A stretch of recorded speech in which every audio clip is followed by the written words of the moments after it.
Quem está por trás da tentativa de derrubar o presidente Bolsonaro? Você acha que é só o Rodrigo Maia? Que é só o STF? O jogo é mais complicado e é isso que eu vou explicar nesse vídeo. Quando terminou o regime militar, se instaurou no Brasil, com a Constituição de 88, o que se chamou de Nova República. Foi um arranjo político-institucional construído para substituir a ordem política anterior dos 20 anos em que os militares estiveram no poder. A Constituição de 88 é o arcabouço jurídico legal que sustenta a tal da Nova República. Desde que a Nova República se instaurou, em 1985, final do governo Figueiredo, até agora, praticamente todos os grandes partidos tradicionais governaram o Brasil. E eles vieram do centro para a esquerda. Começou com o MDB, logo depois da queda do regime militar, a eleição do Sarney, e gradativamente vieram para a esquerda até chegar ao governo do PT. Mas eu estou falando aqui em nomes, em presidentes, em partidos. Governos não se sustentam apenas com isso. Quem são as forças políticas e sociais que estão por trás dos arranjos de poder que sustentaram os governos desde o Sarney, passando pelo Fernando Henrique Cardoso, até os governos do PT e o governo Temer recentemente? Não são apenas líderes políticos, legendas e partidos do sistema político. Quem é que está por trás da aliança de sustentação desses governos todos? Primeiro, no mundo econômico, um grupo forte de empresários que se acostumou a mamar nas tetas do Estado, que não são competitivos e que financiam campanhas eleitorais em troca de benesses. O apogeu desse esquema a gente viu no Mensalão e mais recentemente no Petrolão, essa interface nebulosa entre interesses econômicos e interesses políticos. Estão também as corporações do funcionalismo público. A gente sabe que a elite do funcionalismo público tem um poder político muito forte no governo, em Brasília, é um dos maiores lobbies no Congresso Nacional e que mantém privilégios, super salários, aposentadorias, carga de trabalho, jornada de trabalho baixa e assim por diante. Finalmente estão os grupos de mídia tradicional. Então nós temos aqui um arranjo de poder cuja cara política são os partidos, principalmente os partidos do Centrão e os seus aliados, mas um conjunto de interesses sociais, políticos e econômicos com raiz na sociedade. A primeira tentativa de governar por fora desse esquema, ou seja, deixando as corporações do funcionalismo público, esses empresários e os grupos de mídia de fora do poder, foi patrocinada pelo ex-presidente Collor. Collor foi o primeiro presidente eleito da era das eleições diretas, quer dizer, quando terminou o regime militar,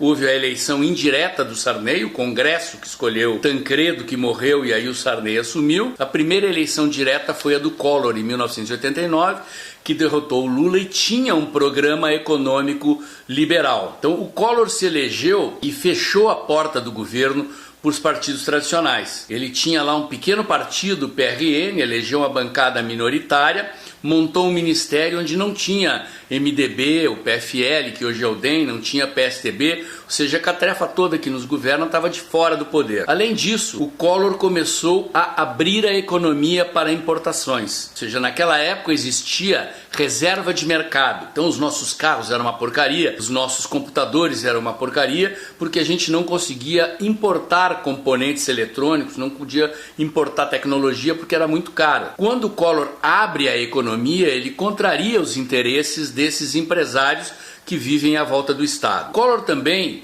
ele se negava a dar 147% de aumento para os aposentados. Por quê? Porque o rombo da Previdência já existia naquela época. Ele atraiu contra si toda a ira do funcionalismo público por causa das privatizações que ele fazia também, ou seja, começou a fechar estatais e funcionários públicos que até então viviam na função pública passaram a ter que trabalhar na iniciativa privada ou foram demitidos. E finalmente o Collor contrariou os interesses dos militares e da Globo. Dos militares, como? Existia um projeto desde o tempo do regime militar de construção de uma bomba atômica brasileira. E lá na Amazônia, na chamada Serra do Cachimbo, tinha um buraco gigantesco lá, construído pela FAB, que era para fazer testes de explosões nucleares. O Collor foi lá, encerrou o programa nuclear e fechou o buraco. E finalmente o Collor tinha um projeto. O Collor é dono das retransmissoras da Globo na Lagoas. Ele tinha um aliado político que era um empresário do PTB do Paraná, que era dono da antiga rede CNT de televisão,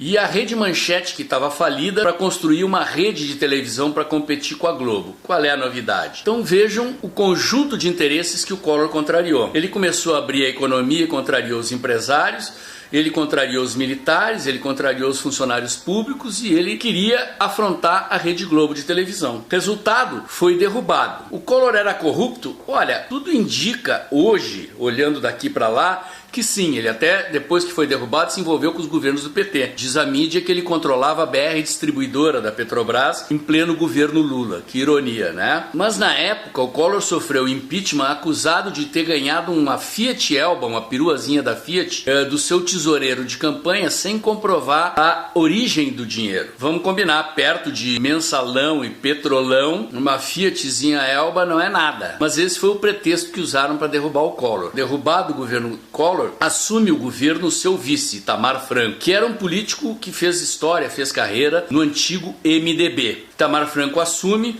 e logo faz do Fernando Henrique Cardoso o seu ministro da Fazenda. Fernando Henrique Cardoso cria o Plano Real, acaba com a inflação e consegue governar por 2 mandatos. Mas governar como? Fernando Henrique Cardoso, tendo visto o Collor ser derrubado porque alijou as oligarquias políticas do poder, fez uma aliança com o PFL. Isso mesmo, o PFL, que hoje é o DEM do Rodrigo Maia. Naquela época era comandado pelo Antônio Carlos Magalhães. O vice do Fernando Henrique foi o Marco Maciel, um político de Pernambuco. E depois que ele ganha a eleição, o que ele faz? Abre as portas do governo para o Centrão. Fernando Henrique Cardoso também foi o cara que inventou a reeleição. Antes de terminar o primeiro mandato, em vez de fazer a reforma da Previdência, ele lutou durante 3 anos do seu mandato para aprovar a reeleição. Dizem até, inclusive, um deputado confessou que votou a favor da aprovação da reeleição no Congresso por ter recebido R$200 mil em dinheiro. Isso nunca deu em nada. Mas foi assim que Fernando Henrique Cardoso governou por 8 anos. Como ele não fez a reforma da Previdência, o custo do Brasil ficou alto e ele precisou elevar a taxa de juros, elevar impostos para pagar essa conta. Ele ficou impopular porque com juros altos e altos impostos veio a recessão, o desemprego. Resultado, Serra, que era para ser o sucessor do Fernando Henrique Cardoso, perde a eleição para o Lula. E aí começa o nosso inferno, os 13 anos de governo do PT. E o que faz o Lula quando entra no governo? Chama todo o Centrão de novo. Compra o apoio no Mensalão, com malas de dinheiro no plenário do Congresso Nacional, conforme se ficou sabendo no escândalo do Mensalão. E depois da reeleição, como ele saiu impune do Mensalão, foi o Petrolão, quer dizer, a distribuição de cargos no governo e aquela roubalheira deslavada que terminou na quebra da Petrobras. Mas eles se mantiveram no governo. Você se lembra, gente, a dificuldade que a gente teve para derrubar Dilma. Foram mais de 2 anos de mobilização de rua, milhões de pessoas na rua para derrubar Dilma, porque o Centrão, nem PSDB, ninguém queria derrubar o PT, porque todos eles estavam mamando nas tetas do governo, na carona do governo do PT. Eu vou chamar essa aliança do capeta aí, que junta os partidos de esquerda, de centro, até de centro-direita, de antigo regime. Essa turma da Nova República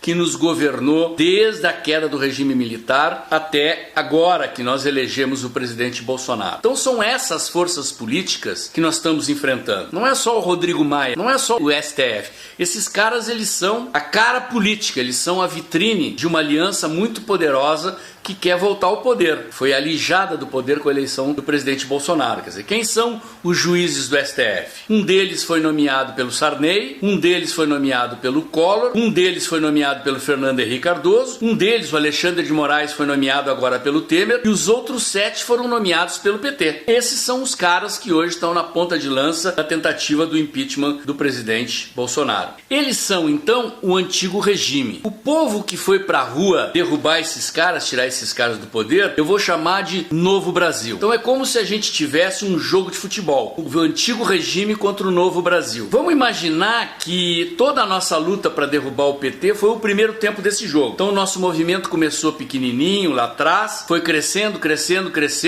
derrubamos a Dilma, como se a gente tivesse jogando no campo do adversário. O povo na rua é o nosso campo. Metemos gol, metemos pressão, derrubamos a Dilma, elegemos o presidente Bolsonaro. O que aconteceu? Segundo tempo, presidente eleito, o jogo sai das ruas para dentro do Congresso Nacional e para dentro do STF. Agora nós estamos jogando no campo deles. Eles estão na ofensiva. Então eles deram uma folguinha no primeiro ano de governo, afinal de contas, derrubar um presidente eleito logo no primeiro ano é complicado, devido à popularidade. Terminado o primeiro ano, depois de aprovar a reforma da Previdência, eles vieram para cima. E essa crise da pandemia ofereceu a grande oportunidade para que a mídia tradicional, que é aliada do antigo regime, se unificasse toda. A gente vê todos os editoriais de todos os grandes veículos de imprensa batendo duro diariamente há mais de 60 dias no presidente para criar um clima de opinião que sustente a tentativa deles fazerem o impeachment do presidente. Esse é o jogo que está sendo jogado. A gente tem que ficar atento para entender isso, gente. Eu vou repetir. Não são apenas lá o Rodrigo Maia e alguns políticos do Congresso e nem só o juiz do STF. Tem forças políticas, sociais e econômicas poderosas por trás deles. Quais foram as últimas jogadas? A divulgação daquele vídeo da reunião era a esperança dos caras de que ali eles tivessem a gravação do presidente cometendo um crime que justificasse derrubar o presidente. O tiro saiu pela culatra. Então o que eles fizeram? Rearrumaram o time em campo. Antes era o Rodrigo Maia comandando o Congresso que estava no ataque, o STF no meio de campo e a esquerda lá atrás. Como a esquerda queimou o filme no Mensalão e no Petrolão, a esquerda recuou para a zaga e fica metendo processo no STF, assim como o zagueirão que lança a bola lá no ataque, né, para o STF completar a jogada. Então, como o Rodrigo Maia fracassou na tentativa de derrubar o presidente, o STF foi para o ataque, o Centrão recuou para o meio de campo. E o presidente, inteligentemente, fez o quê? Dividiu o Centrão. Quando o presidente percebeu que o Rodrigo Maia estava armando uma aliança no Congresso para votar o impeachment, ele foi para cima dos caras do Centrão e dividiu o Centrão. Aí o jogo foi para o STF, como eu estou descrevendo. E quais são as jogadas que estão em curso no STF? Uma, essa investigação ilegal que o Alexandre Moraes está comandando, nos acusando de fake news, sem prova nenhuma, até agora não acharam nada e não vão achar. O outro é uma tentativa que a esquerda preparou de derrubar o presidente sobre a acusação de financiamento ilegal de campanha. Então entraram com um processo no Tribunal Superior Eleitoral na tentativa de provar que os empresários que apoiaram o presidente Bolsonaro financiaram ilegalmente a campanha. Eu tenho certeza que não vão encontrar nada também, mas eles estão tentando por estas duas vias, provar que existe formação de quadrilha por trás da produção de supostas fake news que eles não conseguem comprovar e provar que a chapa foi eleita ilegalmente. Um autêntico golpe branco. Mais um detalhe, gente, esses caras têm pressa. O que está acontecendo agora? Quer dizer, nós estamos no auge da pandemia, o número de mortes, essa coisa toda crescendo. A pandemia ofereceu para a mídia uma oportunidade de atacar em bloco. Gente, eu tenho 60 anos de idade, 43 anos de política. Eu nunca vi nada igual. Eu nunca vi um noticiário quase unânime da mídia nacional batendo diariamente no presidente por mais de 60 dias. Estão tentando preparar a opinião pública para nos ferrar. E uma correção. Há pouco nós dissemos erroneamente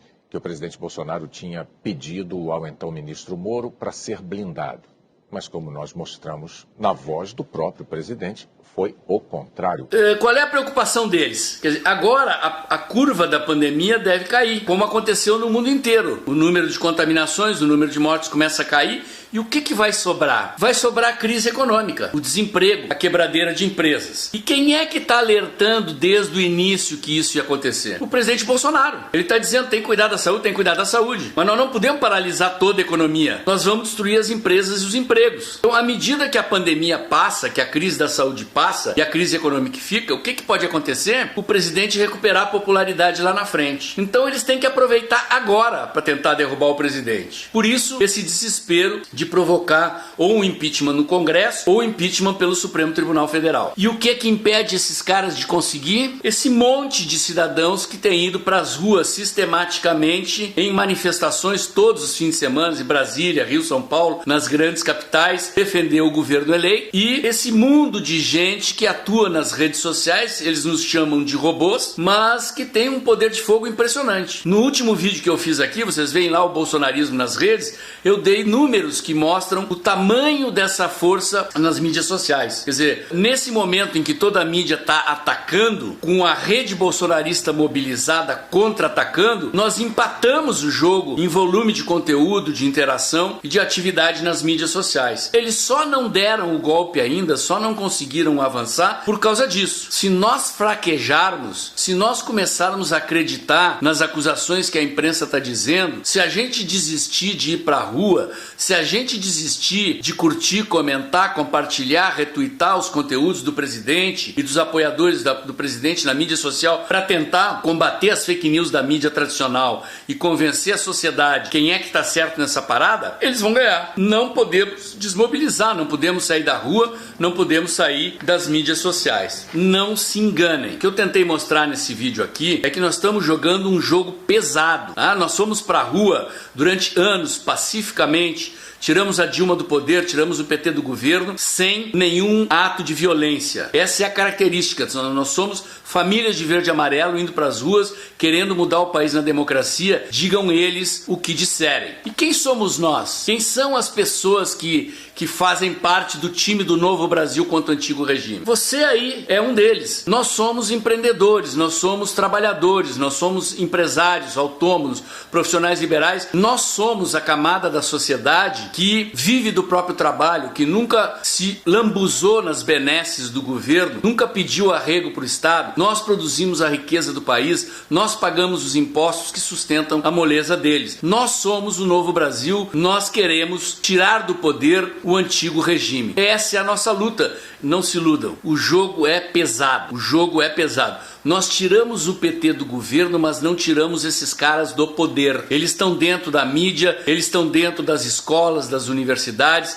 estão parcialmente dentro das igrejas, eles dominam o mundo da cultura, eles têm um poder de fato consolidado por mais de 30 anos que só vai ser derrotado com muita força política, com muita luta política do nosso lado. É um novo Brasil contra o antigo regime, abaixo o antigo regime. Vocês viram aqui, os meus vídeos são um pouco mais longos, mas não tem como fazer análise política diferenciada e posicionada sem fazer um vídeo um pouquinho mais longo, tá? Espero que eu tenha ajudado a vocês a compreender o que está por trás do jogo político, né? O que está por trás da superfície dessas disputas no Congresso e no STF, e a compreender que a nossa luta é árdua e vai levar tempo e só vai terminar quando um dos dois lados vencer. Vamos rezar para que seja o novo Brasil e que a gente consiga botar abaixo o antigo regime. Se você gostou, bota o dedãozinho lá, positiva esse vídeo, curte, comenta, compartilha. O meu canal é novo, tô chegando só em 2.000 inscritos por enquanto. Inscreva-se no meu canal, faça os seus amigos me conhecerem. Valeu?